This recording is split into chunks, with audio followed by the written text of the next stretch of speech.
Everyone, I'm your Nivedita. ఈరోజు వినాయకుడికి మూషికము ఎలా వాహనంగా మారిందో తెలుసుకుందాము. మూషికము అంటే ఎలుక అని అర్థం. పూర్వంలో గజముఖాసురుడు అనే ఒక రాక్షసుడు ఉండేవాడు.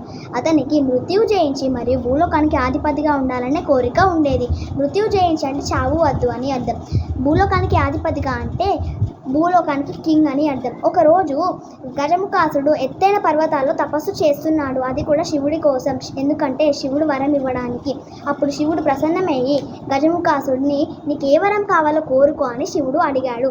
అప్పుడు గజముఖాసుడు కళ్ళు తెరిచి ధన్యవాదాలు ప్రభు, నా తపస్సుకి మెచ్చినందుకు అని అన్నాడు. అప్పుడు గజముఖాసుడు ఏమన్నాడంటే ఈ సృష్టిలో నన్ను ఏ ఆయుధము వల్ల మరణం నాకు రావద్దు అని అన్నాడు. అప్పుడు శివుడు తదాస్తు అని మాయమైపోయాడు.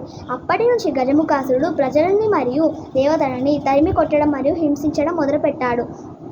అప్పుడు ఇంద్రుడు వచ్చి శివుడికి గజముఖాసురుడు చెడు పనులను చెప్తున్నాడు. అప్పుడు శివుడు వినాయకుడిని పిలిచి గజముఖాసురుడికి ఎలాగైనా ఒక గుణపాఠం నేర్పాలని చెప్పాడు. అప్పుడు వినాయకుడు సరే తండ్రి గారు అని గజముఖాసుడి ముందుకి చేరాడు. అప్పుడు వినాయకుడు ఏమన్నాడంటే ప్రజల్ని మరియు దేవతలని హింసించొద్దు, నీకే మంచిది కాదు అని గజముఖాసుడికి వినాయకుడు చెప్పాడు. అప్పుడు గజముఖాసుడు నువ్వెవరు నాకు చెప్పడానికి అని అన్నాడు. అప్పుడు వినాయకుడికి చాలా కోపం వచ్చి ఎన్నో ఆయుధాలు అతని పైకి విసిరా ఏమీ కాలేదు. ఎందుకంటే గజముఖాసుడికి ఒక వరం వచ్చింది, అదేంటంటే సృష్టిలో నాకు ఏ ఆయుధము వలన నాకు మరణం రావద్దు అని. అప్పుడు వినాయకుడు ఒక ఉపాయం ఆలోచించి వినాయకుడి దంతం విరిచి అతని పైకి విసిరాడు. అంతే, గజముఖాసుడు ఒక మూషికంలా మారాడు.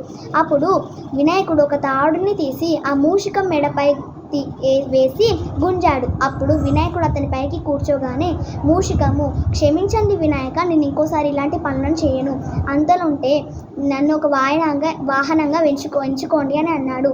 సరే అని వినాయకుడు అన్నాడు. అప్పటి నుంచి మూషికము వినాయకుడికి ఒక వాహనంగా ఉండిపోయింది. ధన్యవాదాలు.